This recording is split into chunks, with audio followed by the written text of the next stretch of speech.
I pronounced him dead at 2:14 a.m. 4 minutes later, he took a breath. I've been an emergency room doctor for almost 20 years, and most of those years have been spent working the night shift at a hospital that never truly sleeps. Night shift medicine strips things down to their essentials. Fewer administrators, fewer visitors, fewer distractions. Just doctors, nurses, patients, and whatever crisis comes through the doors. You learn quickly that emotions slow you down, so you rely on protocols, checklists, and experience. Death in that environment becomes a clinical conclusion, not a philosophical one. My name is Dr. Laura Mitchell.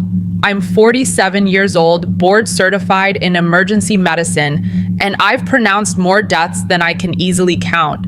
Heart attacks, overdoses, strokes, car accidents, farming injuries, things that go wrong in the middle of nowhere and arrive too late to be fixed. In the emergency room, death isn't dramatic, it's quiet. You confirm the absence of what should be there, document the time, notify the family, and move on because another patient is already waiting. That's how I thought it always worked. That night started like dozens of other winter shifts. Outside snow was coming down in thin sheets, the kind that doesn't look dangerous until the roads turn into polished ice. Inside the hospital, the emergency department was steady but manageable. A sprained ankle, a chest pain that turned out to be heartburn, a child with a fever that worried exhausted parents more than it worried me. The usual rhythm, predictable, comfortable in its own way. Around 1:30 a.m., the EMS radio crackled to life. Single vehicle accident, pickup truck, high speed, driver unrestrained, found unconscious. CPR in progress, ETA 6 minutes. I stood up before the dispatcher finished speaking. Trauma alerts have their own gravity. The room tightens, movements get faster, voices quieter. Nurses cleared the trauma bay. Respiratory therapy rolled in equipment, monitors powered up, IV trays opened. Nobody asked questions because there wasn't time for them. When the ambulance doors opened, the patient already looked like someone I wouldn't be saving. Male, mid-40s, covered in blood and road grime. His face was swollen, his jaw slack. A paramedic was doing chest compressions with the kind of focus you only get when you know the odds are bad, but the job isn't finished yet. They transferred him to our gurney and kept compressions going. No pulse on arrival, no spontaneous breathing. The cardiac monitor showed no organized rhythm, not slow, not weak, nothing useful. We intubated, ventilated, pushed medications, rotated compressors, followed the algorithm the same way we always do. Efficient, calm, almost boring if you ignore the fact that someone's life is being measured in seconds. I checked his pupils, fixed and dilated.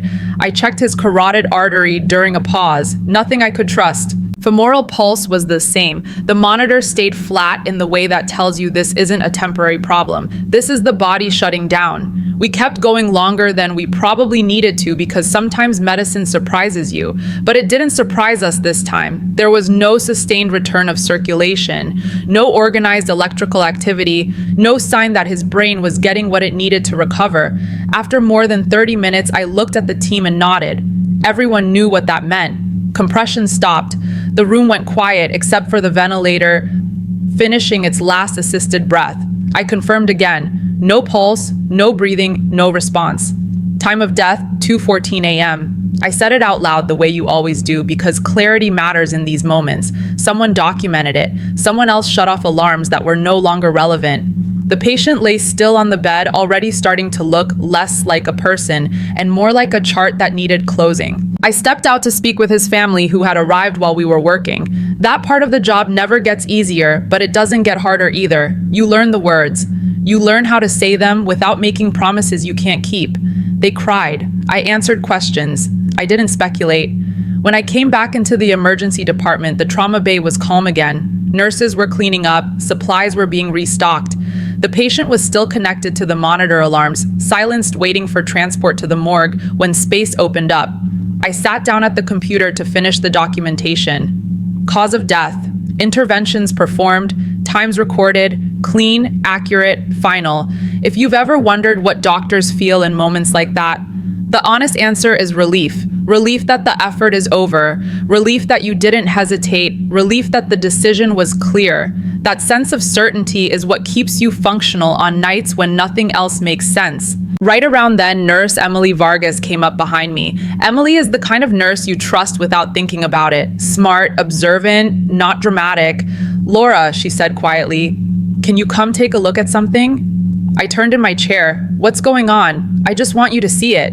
There was something in her voice that didn't belong in an emergency room at 2 a.m. Not panic, not urgency, confusion. Before I stood up, before I walked back toward the trauma bay, if this story already has you wondering how often doctors get it wrong, go ahead and leave a comment. And if stories about real hospital cases told by doctors and nurses are your thing, subscribe to the channel so you don't miss the ones that make us question what we think we know. I followed Emily back into the trauma bay. At first, everything looked exactly the way it should have. The patient was still. The room was quiet. The monitor screen glowed softly, lines flat and calm. For a brief moment, I thought this was about a charting error or a piece of equipment that needed to be disconnected. Then I heard it. It wasn't loud, it wasn't dramatic, just a sound that didn't belong. A shallow, uneven intake of air. I looked at the patient's chest. It moved. Not much, not rhythmically, but enough that there was no mistaking it. His chest rose, then fell, slow and uncoordinated like a reflex that hadn't been invited back yet. Emily was watching my face, waiting for me to say it wasn't real. I didn't. I stepped closer and looked at the monitor. The flat line was still there, but now there were occasional blips that hadn't been present before. Not a normal rhythm, not something you'd celebrate, but electrical activity that hadn't existed minutes earlier. I reached for his neck and checked for a pulse. It was weak, irregular, easy to lose if you weren't paying attention, but it was there. I remember thinking very calmly that this was not how death worked. My hand stayed on his neck longer than it needed to, waiting to see if the pulse would disappear the way it was supposed to. It didn't. "Get me a blood pressure," I said, already reaching for the stethoscope.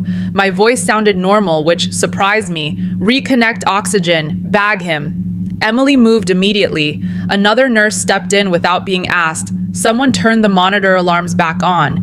The room, which had been winding down toward closure, snapped back into motion like a switch had been flipped. No one said the word dead. No one said miracle.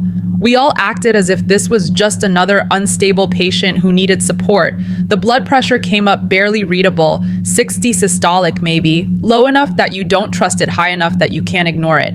His breathing was irregular and shallow, not effective, but real. I listened to his chest. Air was moving. Not well, but enough to matter. "How long?" I asked. "About 3 minutes, Emily said. I heard it first. 3 minutes since the time of death I had documented. 3 minutes since I had told his family there was nothing more we could do. I didn't say that part out loud. There was work to do.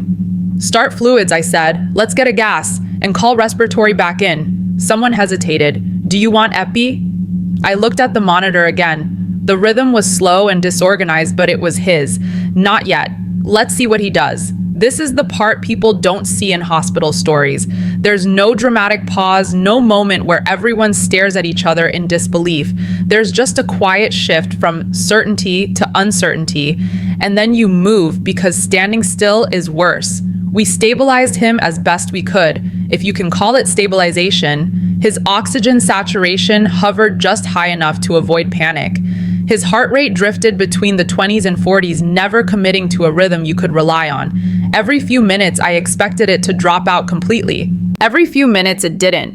A portable chest x-ray confirmed what I had suspected earlier. Multiple rib fractures, likely lung injury. Nothing that explained why he was breathing now when he hadn't been before. An ultrasound showed free fluid in the abdomen, probably blood. Not a surprise. None of this made him less dead by the standards I had been taught. "What about the monitor?" one of the residents asked. "Could it have missed something earlier?" "It didn't," I said. I knew how that sounded.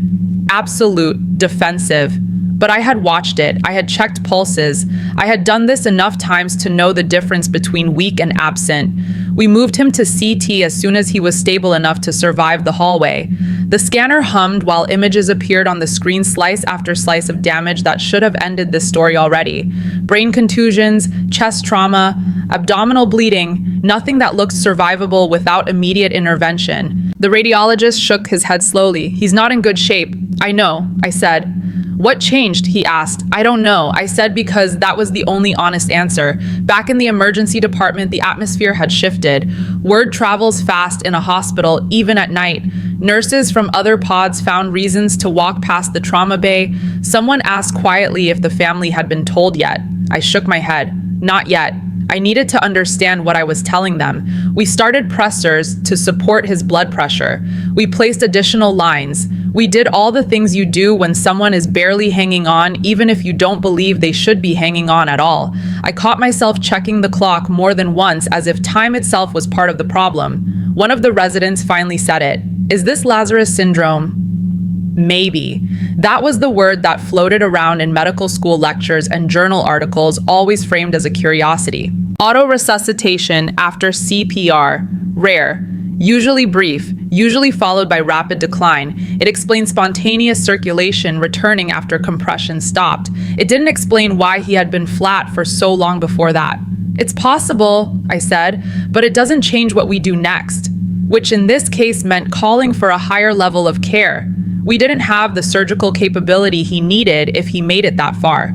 I spoke to the trauma center in Denver, gave a report that felt surreal, even as I said the words. Pronounced dead. Spontaneous return of circulation, unstable, multiple injuries. There was a pause on the other end of the line, then a calm voice. "Send him." While we waited for the helicopter, I finally went to speak with his wife. That conversation was harder than the first one. Telling someone their husband has died is awful. Telling them he might not be dead anymore is worse in a different way. Hope is a dangerous thing when it has no foundation. "I don't understand," she said. "You said he was gone." "He was," I said carefully, "by every measure we had at the time. And now he has a heartbeat. He's very sick. We're doing everything we can." She nodded slowly, like someone trying to keep their balance on ice. Back in the trauma bay, the flight crew arrived. They listened as I explained the timeline. They asked the same questions everyone else had asked. How long without a pulse? How long without breathing? What the monitor showed. They didn't accuse me of being wrong, but the doubt was there, hovering between us. I watched as they transferred him onto their stretcher. Tubes secured, lines checked, monitors reconnected.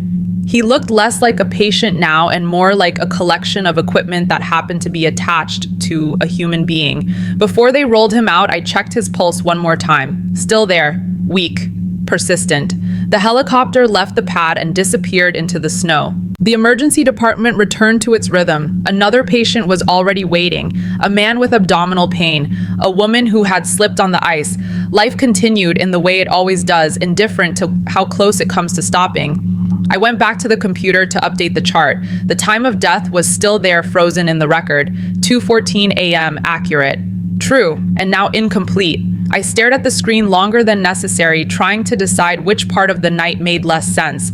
The moment I declared him dead, or the fact that he wasn't anymore. I clicked into the documentation field and felt the hesitation settle in my wrist before it reached my fingers. The screen waited. Date, time, findings. The same boxes I'd filled out hundreds of times before. I typed carefully, not because the words were difficult, but because they carried weight that didn't disappear just because circumstances changed. The record didn't care that a pulse had returned. It cared about what was true at the moment the decision was made.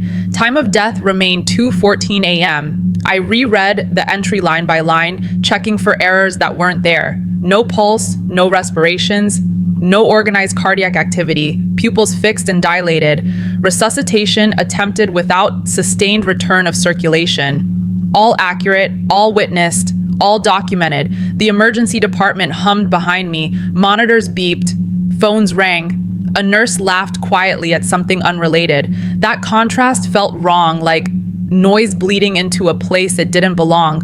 I saved the note and leaned back, pressing my thumb into the edge of the desk until I felt the pressure ground me. Emily came over and leaned against the counter. "You okay?" "I'm fine," I said. It wasn't a lie. It just wasn't the whole truth. You did everything right, she said. I know. That was the problem. I did know. I could replay the decision in my head step by step, and it would land in the same place every time. The criteria had been met. The process had been followed. There was no corner cut, no shortcut taken because it was late or inconvenient. If this had happened on a different night with a different patient, the outcome would have been the same. A resident hovered nearby pretending to organize supplies while listening. Have you ever had this happen before? He asked. Not like this, I said. Not after a declaration. What does that mean for the death certificate? It means we document exactly what happened, I said. Nothing more, nothing less. He nodded, unsatisfied but accepting. Medicine teaches you early that answers aren't guaranteed. Sometimes all you get is a sequence of events and the responsibility to record them honestly. I thought about the family again, the words I had used, the certainty in my voice when I told them their husband was gone. That certainty hadn't been fake, it had been earned. But certainty, I was realizing, didn't protect you from being wrong in ways that mattered. The charge nurse asked if I wanted a break. I shook my head. Sitting alone with this felt worse than working through it. I picked up the next chart, read the chief complaint, forced my attention onto something that followed familiar rules, but my mind kept drifting back to the moment compression stopped. There's a particular stillness that settles in when a code ends. The urgency drains out of the room, leaving behind something heavy and quiet. It's the absence of motion that confirms the decision more than any monitor. That stillness had been complete, undeniable, until it wasn't. I walked back through the trauma bay to double-check equipment, partly out of habit and partly because I needed to see the empty space where the patient had been. The bed was already cleaned, fresh sheets pulled tight. The room looked ready for the next emergency, like nothing unusual had ever happened there. One of the residents followed me in. Do you think we stopped too soon? No, I said immediately. He waited, giving me time to expand if I wanted to. I didn't. We stopped when it was appropriate, I added. That hasn't changed. But he started breathing again. I said, those things can both be true. He frowned the way people do when logic refuses to line up neatly. I didn't blame him. It didn't line up for me either. I returned to the workstation and pulled up the monitor data from earlier. The waveform history told the same story it always had. No organized rhythm, no hidden heartbeat we'd missed. The equipment hadn't lied. It had shown us exactly what was happening at the time. I checked the ultrasound images again. Cardiac standstill, no movement you could argue over. I checked my own notes. The times matched. The sequence held. If someone asked me to defend the declaration in front of a review board, I could do it without raising my voice. That didn't make the rest of the night easier. Around 4 a.m., the trauma center called with an update. He was still alive. Barely, but alive. They were working to stabilize him. No promises, no predictions, just facts delivered in a professional tone. I thanked them and hung up, then sat there longer than necessary with the phone in my hand. Still alive. Those words felt provisional, like they were waiting to be taken back. Another patient coded in a different room not long after. Elderly, multiple medical problems. We worked him efficiently, decisively. There was no return of circulation this time. When we stopped, the stillness stayed. The declaration felt final in the way I was used to. I pronounced the time and moved on without incident. That contrast stayed with me. 2 patients, 2 outcomes. One followed the rules, one didn't. The difference wasn't effort or skill or attention. It was something else, something I couldn't name. By the time my shift ended, the sky outside was starting to lighten. The snow had stopped. The roads would be worse now, packed down and slick. I signed out to the day team and gathered my things, moving through the routine motions I performed thousands of times. Before I left, I checked the patient list one last time. His name was still there, flagged as transferred, alive, for now. I walked out to the parking lot and stood beside my car, the cold air sharp and immediate. Hospitals have a way of isolating you from the outside world, compressing time and space until everything feels artificial. Stepping outside always resets something. I sat in the driver's seat and stared through the windshield, replaying the night without meaning to. The declaration, the breath, the pulse. None of it felt dramatic when it happened. It felt procedural, which made the implications harder to ignore. By the time I turned the key, I had already decided how I would approach my next shift, even though I didn't have words for it yet.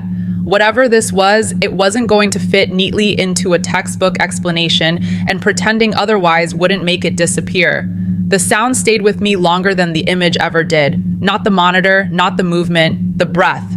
Thin, uneven, almost annoyed, like the body itself was confused about why it was working again. I replayed it in my head on the drive home during the shower while standing in the kitchen staring at a cup of coffee I didn't want. It wasn't dramatic enough to feel like a miracle. That made it worse. I slept for a few hours and woke up with the same dull pressure behind my eyes I get after long shifts, the kind that usually fades once the hospital is out of sight. This time it didn't. I checked my phone before I even got out of bed. No missed calls, no messages from the trauma center. Nothing to confirm or deny what had happened after the helicopter disappeared into the dark. By early afternoon, curiosity had shifted into something heavier, a need to verify. I called the trauma center under the pretense of follow-up, which is a perfectly normal thing for an emergency physician to do. I identified myself, gave the patient's name, and waited while the line went quiet. "He's still alive," the nurse said when she came back. "Critical but stable enough for now." That word again, alive. It felt conditional, like a temporary label someone might revise without warning. "Any neurologic exam yet?" I asked. "Not much to assess. He's sedated and intubated. No obvious posturing.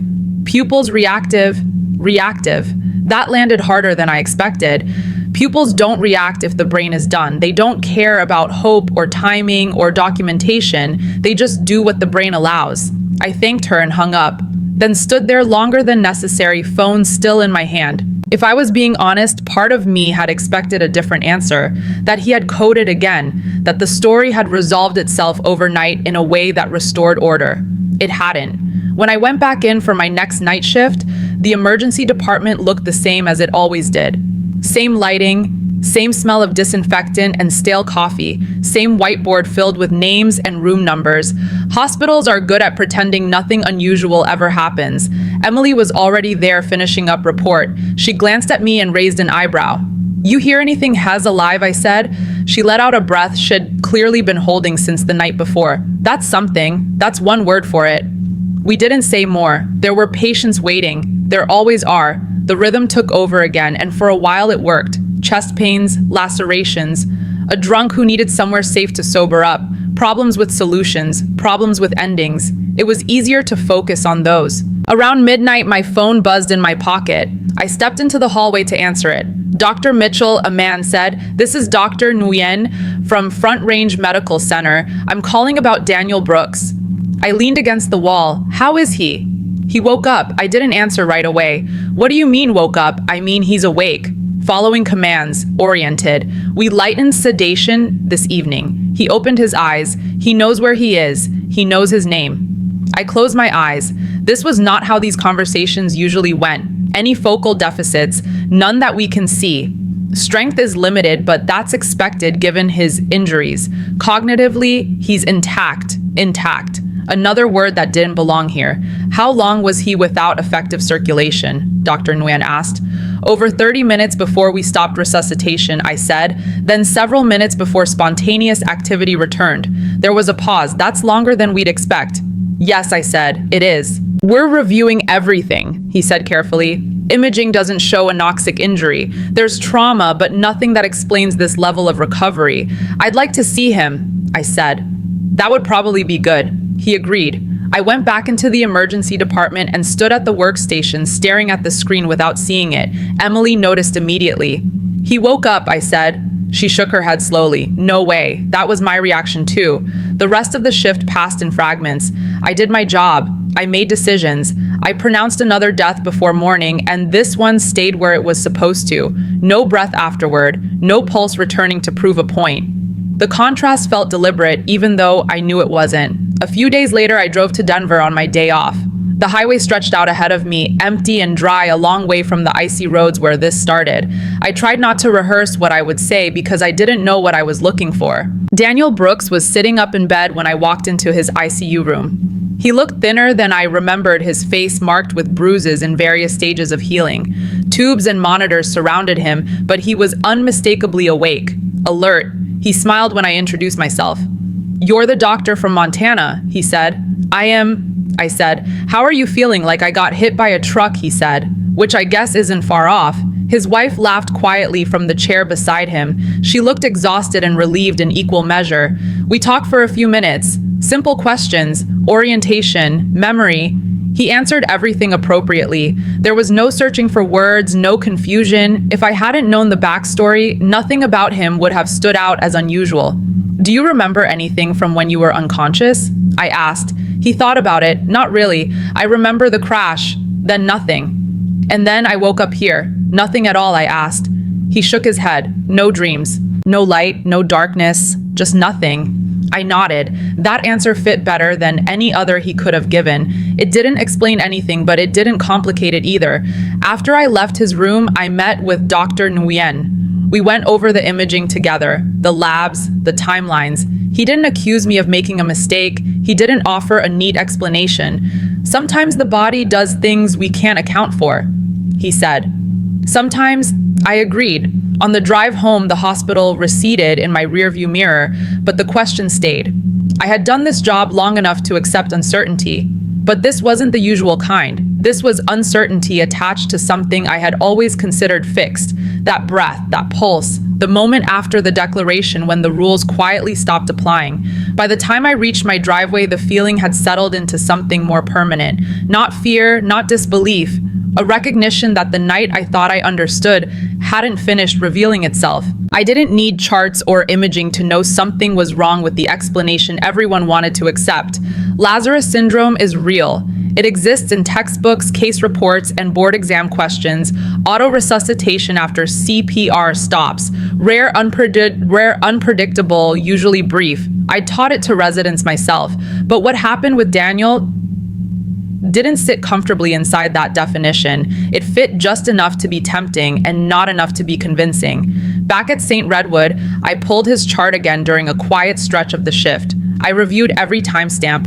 EMS arrival, start of CPR, medications given, ultrasound images, monitor data. Nothing was missing, nothing was out of sequence. If someone had asked me to reconstruct the night minute by minute, I could have done it without hesitation. What bothered me wasn't that his heart restarted, it was that it stayed restarted. Most cases of auto-resuscitation collapse quickly. The heart stutters, buys a few minutes, then stops again. Survival, when it happens at all, comes with consequences. Severe brain injury, persistent coma, long-term care. Daniel had none of that. I asked the residents what they thought. One suggested equipment error. Another floated the idea that CPR might have provided enough cerebral perfusion to protect his brain. Both ideas were reasonable. Neither held up under scrutiny. The monitor had been functioning correctly. CPR doesn't supply enough oxygenated blood for that long without damage. I spoke to Emily about it while restocking a cart. If this were anyone else's case, she said, we'd say it was impossible and then move on, I said. But it's not. No, I agreed. It's not. A few nights later, Daniel was transferred back to our hospital for step-down care. He no longer needed ICU-level monitoring. When I saw his name on the census, my first reaction was irritation, not at him, at the situation. It felt unfinished, and unfinished things don't belong in emergency medicine. He looked better than he had any right to. Still injured, still weak, but unmistakably present. When I went in to see him, he recognized me immediately. "You're the one who told my wife I was gone," he said without accusation. "Yes," I said, "I am." "Guess that didn't stick," he said.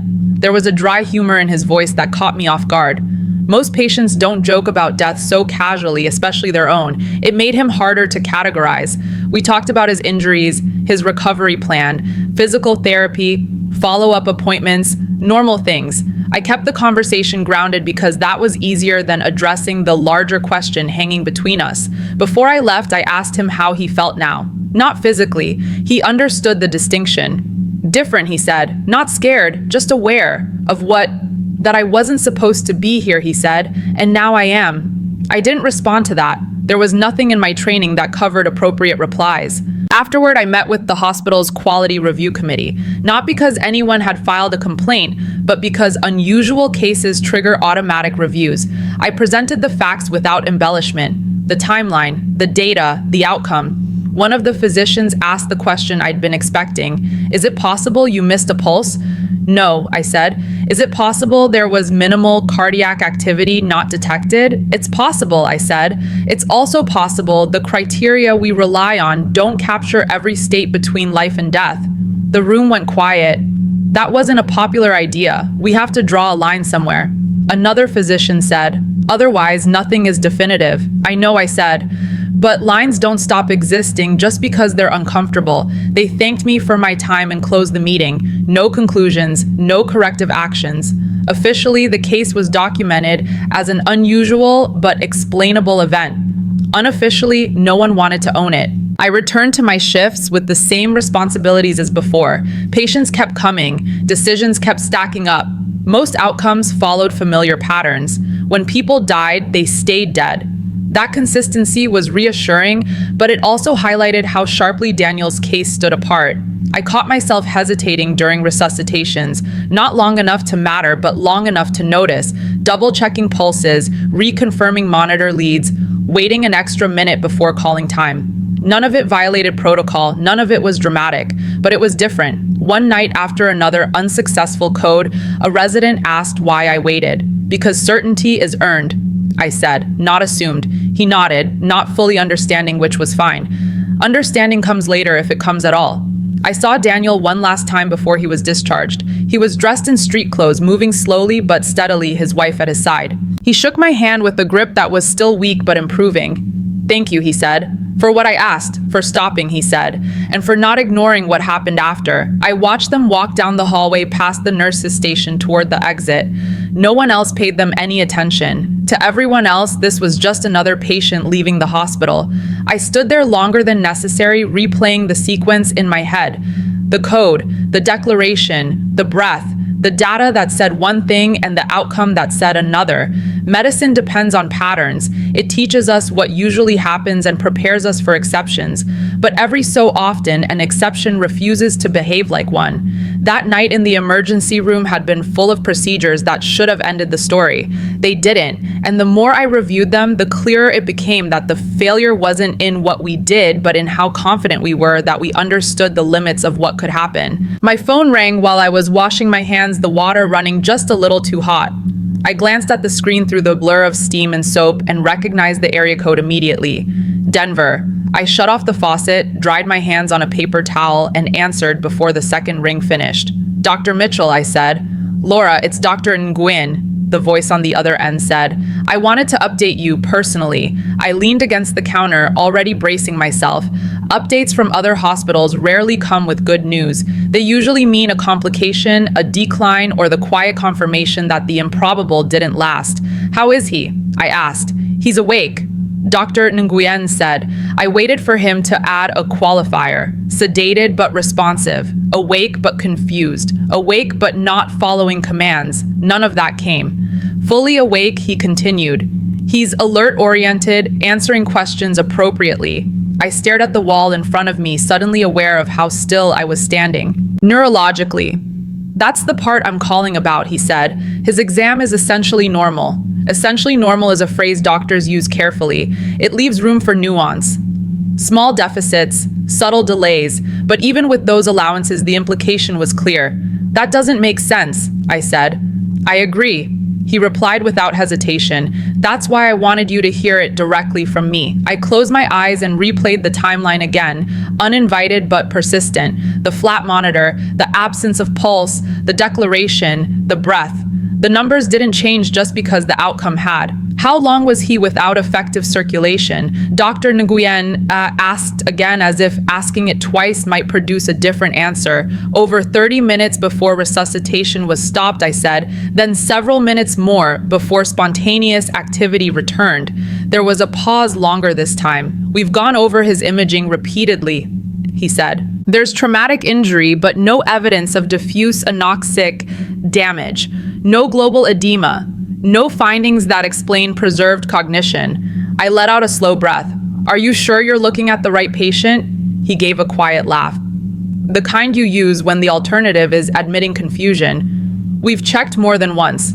We ended the call with no conclusion, just a shared acknowledgement that the facts refused to arrange themselves properly. I slipped the phone back into my pocket and stood there longer than necessary, listening to the muffled sounds of the emergency department beyond the door. When I walked back out, Emily took one look at my face and didn't bother easing into it. "That bad? That's strange, I said. "He's awake. Normal exam." She stopped what she was doing. Normal how knows who he is, where he is, follows commands. No obvious deficits. She shook her head slowly. "That's not possible. I know I said, but it's happening anyway." Word spread quickly, though no one raised their voice about it. That's how things travel in hospitals. Quiet conversations, half-finished sentences, raised eyebrows. Everyone had an opinion, but no one wanted to commit to one. A resident pulled me aside later. "If this is real," he said, "what does it mean?" "It means biology doesn't read our textbooks," I said. "That's not comforting. It's not meant to be." I finished the shift on autopilot, my hands moving through familiar motions while my mind stayed somewhere else. When morning came, I drove home in silence, radio off, letting the road fill the space instead. 2 days later, I drove back to Denver. Daniel was sitting up again when I entered his room, this time without any visible sign of strain. He looked tired but clear, the kind of tired you get from injury and hospital sleep, not from confusion. "Hey doc," he said, "they told me you might stop by. I wanted to see you myself," I said. "Can't blame you," he replied. "Apparently I missed something interesting. We talked the way doctors talk to patients when we're secretly evaluating them. Casual questions disguised as conversation. He answered everything easily. No hesitation, no searching, no gaps where there shouldn't have been any. "Do you remember anything after the crash?" I asked. "No," he said. "I remember losing control, then waking up here. No dreams, no sensations," I asked. He thought about it. "Not really, just nothing. Like a light switch flipped off and then back on." That description bothered me more than any story about tunnels or lights would have. It was too ordinary, too clean. Later, I met again with Dr. Nguyen and the neurologist. We went over EEG scans, lab values. Everything pointed to the same conclusion. There was no clear evidence of prolonged hypoxic injury. If he had been down for that long without perfusion, the neurologist said we'd expect catastrophic damage. Persistent coma at best. "But he's not," I said. "But he's not," she agreed. Back at my own hospital, the days took on a different texture. The work didn't change, but my attention did. Every code felt louder. Every declaration carried a little more weight. I wasn't slower. I wasn't reckless. I was simply aware in a way I hadn't been before. One evening while charting, I caught myself hovering over the keyboard again. Not because I didn't know what to write, but because the certainty I used to feel had thinned. It hadn't disappeared. It had just lost its edge. Another patient came in that night in cardiac arrest. We worked him hard. We followed the same protocols. There was no return of circulation this time. When we stopped, the stillness stayed. I declared the time. I meant it. Nothing happened afterward. That contrast should have reassured me. Instead, it sharpened the question I couldn't stop circling. Why him? Why that night? Why did every rule hold firm except the one that mattered most? When I finally left the hospital near dawn, I realized I wasn't searching for an explanation anymore. I was searching for a way to work inside a system that functioned perfectly well, while quietly admitting that it didn't explain everything. And once that thought settled in, it didn't feel disruptive. It felt permanent. The neurological reports arrived the same way most uncomfortable information does, quietly and without ceremony. They were uploaded into the system overnight. No red flags, no urgent notes, just a series of normal findings that didn't belong to the case they were attached to. I read them between patients, scrolling slowly, rereading sentences that should have meant something different. EEG, within expected limits. No diffuse slowing. No signs of global hypoxic injury. MRI showed traumatic changes consistent with impact, but nothing that suggested prolonged oxygen deprivation. No cortical necrosis, no watershed infarcts. Nothing you could point to and say this is where the damage should be. I leaned back in my chair and stared at the ceiling tiles, the faint hum of fluorescent lights filling the space. If this were a test question, the answer would be wrong. If this were a resident presentation, I would have interrupted them halfway through and asked what they missed. But nothing was missing. During rounds later that week, Daniel's case came up again. The neurologist presented it carefully, choosing language that avoided conclusions. Words like unusual, atypical, unexpected. Nobody used impossible, even though it hung in the air. One of the surgeons spoke up. Could hypothermia have played a role? Neuroprotection. Core temperature was normal on arrival, the neurologist said. No evidence of therapeutic hypothermia or accidental cooling sufficient to explain this. What about CPR quality? Another physician asked. High-quality compressions can maintain some cerebral perfusion, she said. Not enough to preserve function at this level for that duration. The room fell quiet. This was the part of medicine no one enjoys, when every reasonable explanation is presented and rejected and what remains is an absence rather than an answer. After the meeting, I ran into the neurologist in the hallway. Have you ever seen this before? I asked. She shook her head. Not like this. I've seen people wake up when they shouldn't. I've never seen someone wake up intact. Neither have I said. Daniel continued to improve. Physical therapy focused on rebuilding strength, balance, endurance. Cognitively, there was nothing to rehabilitate. He joked with staff, remembered names, asked detailed questions about his injuries and recovery timeline. He was curious but not distressed. One afternoon, I sat with him while he worked through a simple memory assessment. He completed it faster than expected, then handed the clipboard back. Did I pass? He asked. You didn't need to take it, I said. He smiled. They keep checking me like I'm going to forget who I am any second. They're being careful, I said. About what? He asked. I considered my answer. About trusting something that doesn't fit. He nodded slowly. That's fair. Later, his wife pulled me aside. They keep saying how lucky he is, she said. But no one can tell me why. That's because we don't know, I said. Does that worry you? She asked. I thought about it. It makes me pay attention. At work, attention became my default state. I noticed things I hadn't before. How quickly we move from effort to conclusion. How much comfort we take in patterns. How uneasy we get when patterns break. A resident asked me during a shift why we rely so heavily on time thresholds for brain injury. 4 minutes, 6 minutes, 10 minutes. I explained the physiology the way I always had. Neurons are sensitive, oxygen matters, damage accumulates, and if someone doesn't follow that timeline, he asked, then we reconsider what we think the timeline represents, I said. That sounds like philosophy, he said. It's medicine, I replied. Philosophy is what we call it when we don't like the implications. Daniel was discharged a few days later, no neurologic deficits, follow-up appointments scheduled, instructions given, another patient moving out of the system, leaving behind paperwork and unanswered questions. I watched him walk out with his wife, slower than average, careful on his feet, but steady. The automatic doors opened, cold air rushed in, and then they were gone. To anyone else, it would have looked like a routine discharge. It didn't feel routine to me. That night, I pulled several journal articles on auto-resuscitation and hypoxic injury. I read until my eyes blurred. Case reports, reviews, the same conclusions repeated over and over. Rare, poor outcomes, severe deficits when survival occurs. None of them described what I had seen. I emailed a colleague I trusted, someone who had been practicing longer than I had. I described the case without names, without identifying details, just facts. He responded a few hours later. I've heard stories like this, never documented, usually dismissed as error. Dismissed by whom? I wrote back. By people who don't want to reopen definitions we rely on, he replied. That sat with me. At the hospital, nothing formally changed. No new protocols, no memos, but subtle shifts were noticeable if you knew where to look. I waited longer before declaring death, checked pulses one more time, let monitors run a little longer before silencing them. Not enough to disrupt care, enough to feel deliberate. No one challenged me, not directly, but I caught looks, pauses, the unspoken awareness that something had altered my internal threshold.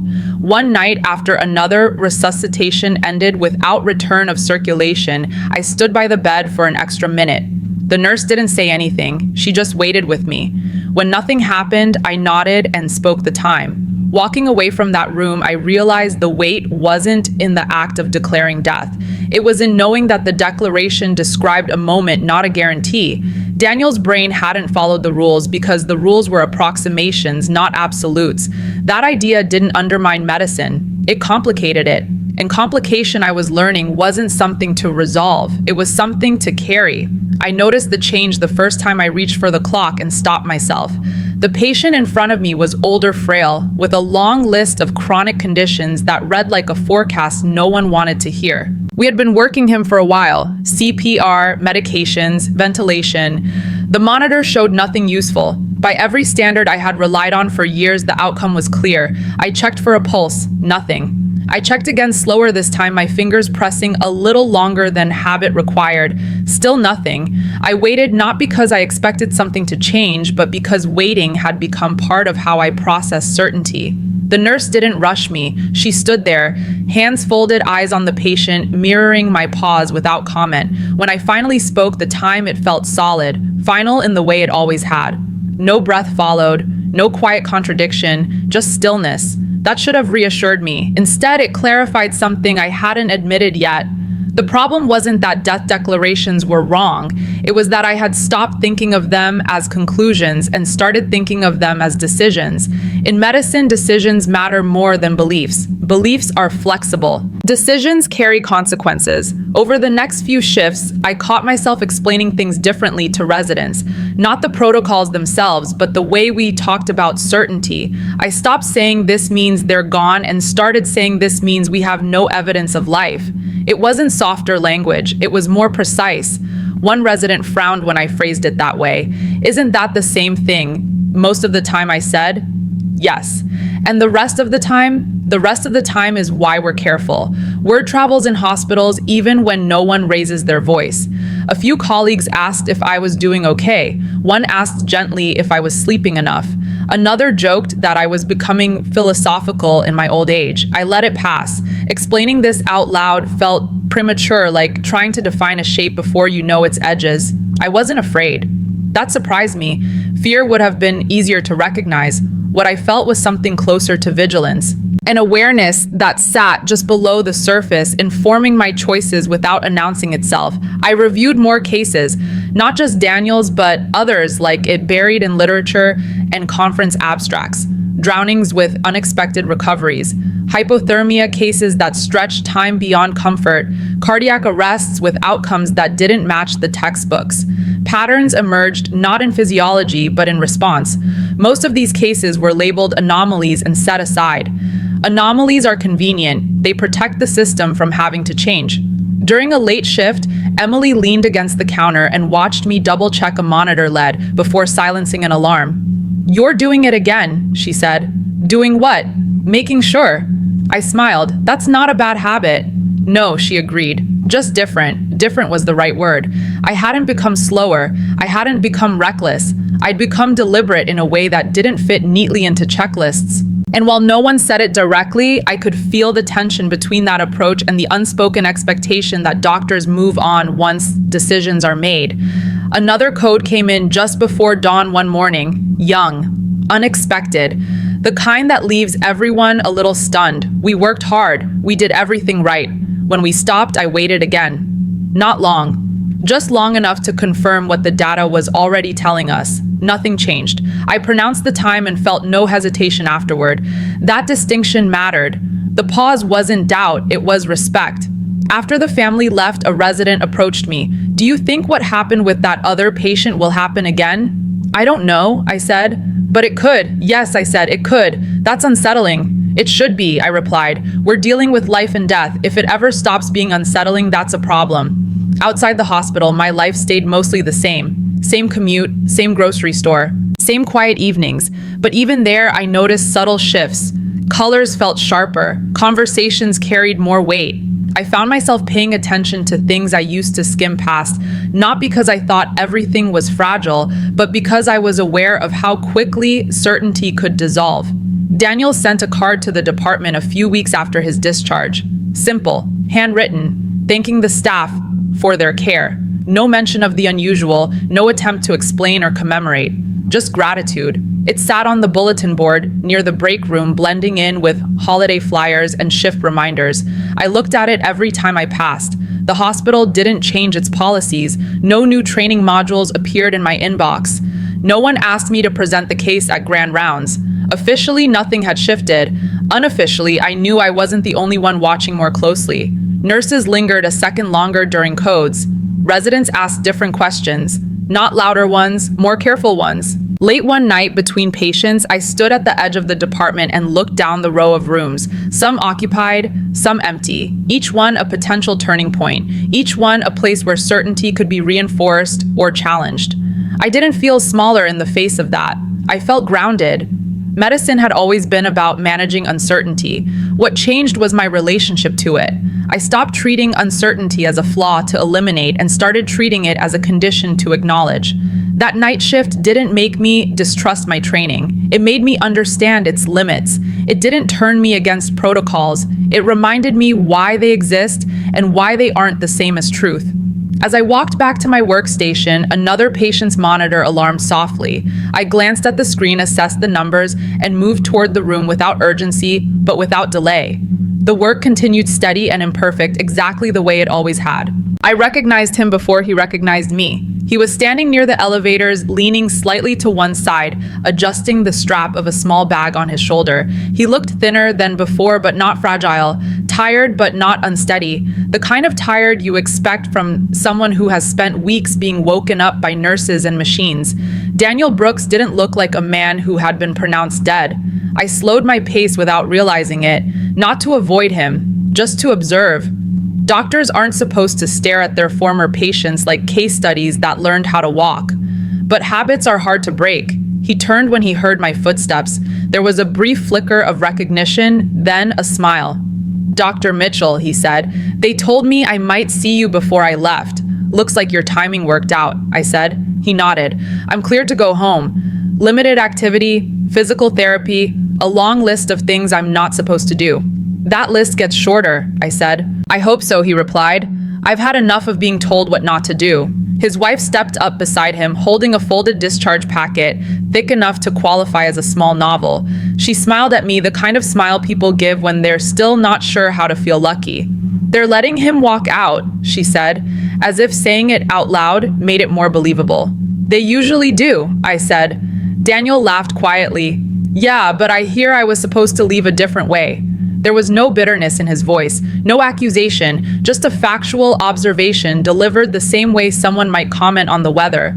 We stood there for a moment, the hospital moving around us like a current. Stretchers rolled by.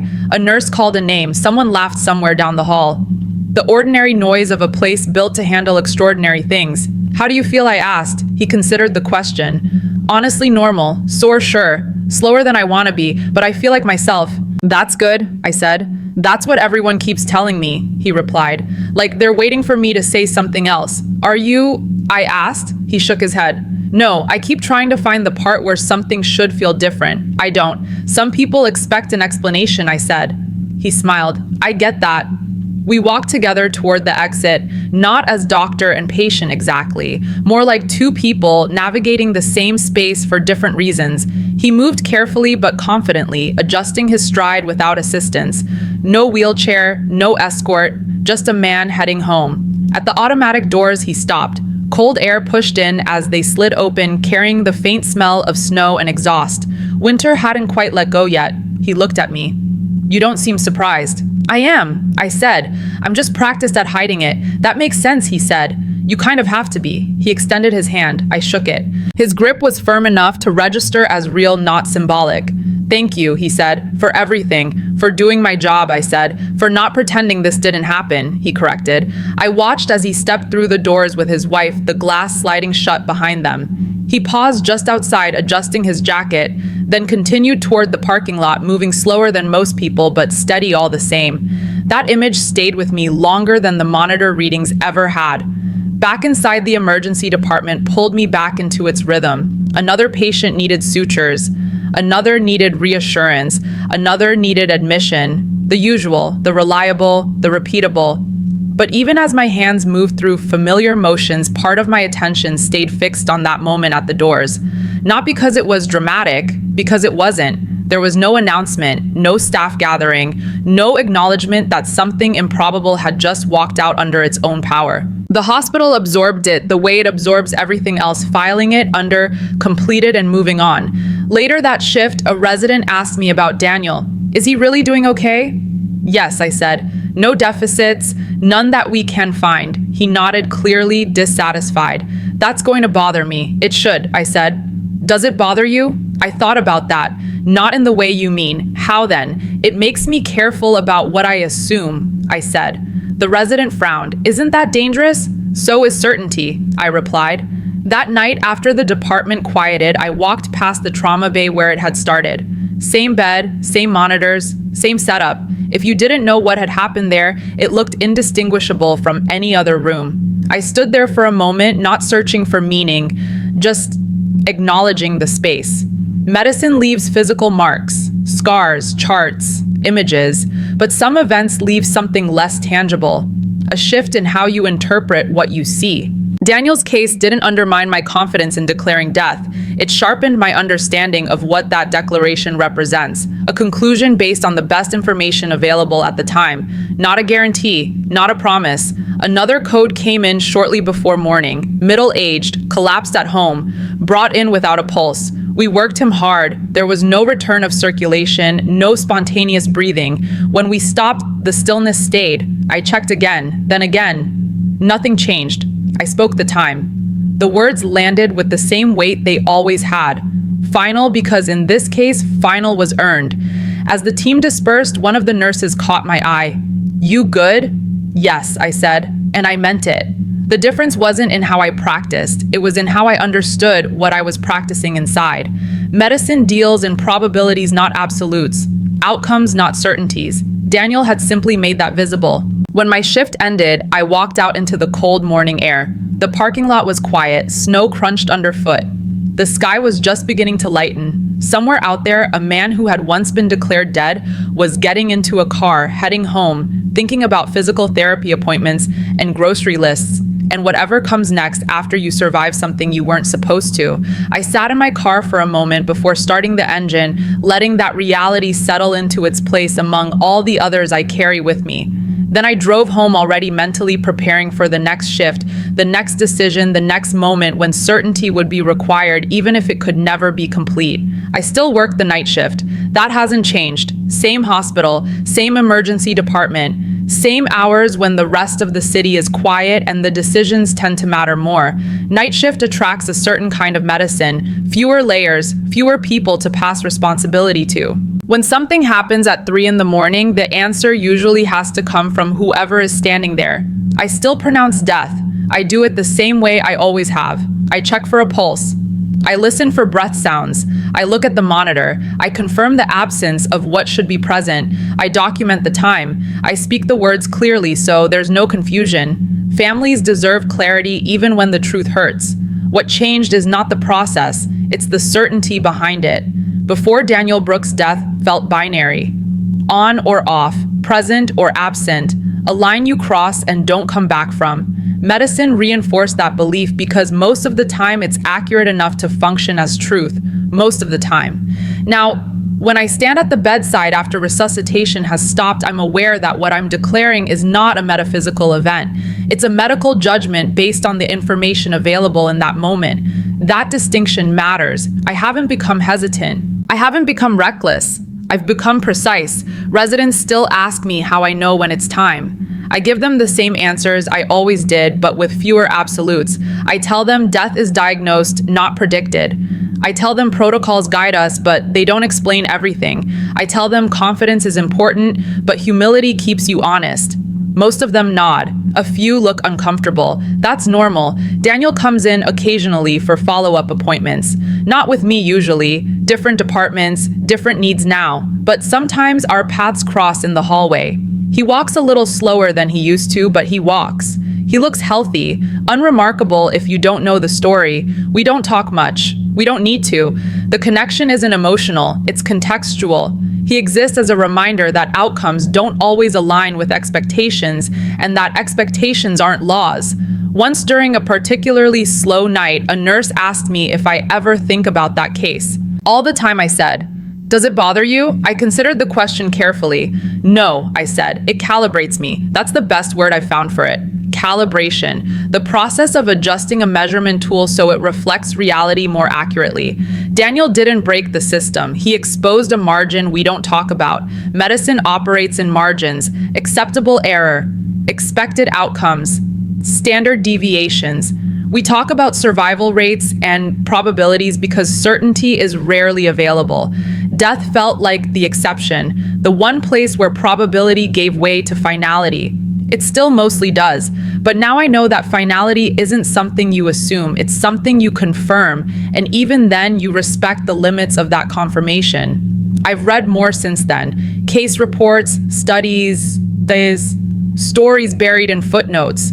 Patients pronounced dead who regained circulation minutes later, survivors of prolonged arrests with outcomes that don't fit the models. Most of these cases are dismissed as errors in measurement or documentation. Sometimes that's true, sometimes it's convenient. I don't share Daniel's story often, not because it's secret, but because it doesn't need to be sensationalized. It doesn't prove anything supernatural. It doesn't suggest death is reversible on demand. It doesn't undermine the work we do every night. It does suggest that the boundary we rely on is thinner than we like to admit. That realization hasn't made me less effective. If anything, it's made me more grounded. I don't rush conclusions. I don't dramatize uncertainty. I accept that some outcomes won't fit cleanly into categories. On busy nights, there's no time to philosophize. Patients line the hallways. Decisions stack up. You act, document, move on. But even then, the awareness is there, quiet and steady. When I declare death now, I don't feel doubt. I feel responsibility. Responsibility to be accurate, to be careful, to understand that what I'm doing is marking a point in time, not defining the nature of existence. That distinction doesn't weaken medicine, it strengthens it. One night recently, after a long resuscitation that didn't result in return of circulation, I stood at the bedside with the team. Everything was still, monitors flat, no breath, no pulse. I waited an extra moment, not because I expected something to happen, but because presence matters. Nothing happened. I spoke the time. The nurse documented it. The room transitioned as it always does from effort to stillness. The process worked exactly as intended.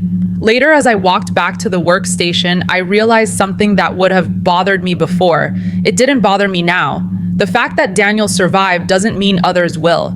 The fact that some outcomes defy explanation doesn't mean explanation is useless. It means medicine operates in reality, not certainty. Reality is messy, incomplete, resistant to clean lines. Hospitals are built to manage that mess, to bring structure where possible, to reduce suffering even when answers aren't available. The emergency department doesn't exist to explain life and death. It exists to respond to them. That night shift didn't teach me that death isn't real. It taught me that our understanding of it is provisional, useful, necessary, and sometimes insufficient. I still trust my training. I still follow protocol. I still make decisions when time doesn't allow for hesitation. But I no longer confuse confidence with completeness. Daniel Brooks walked out of the hospital alive after being pronounced dead.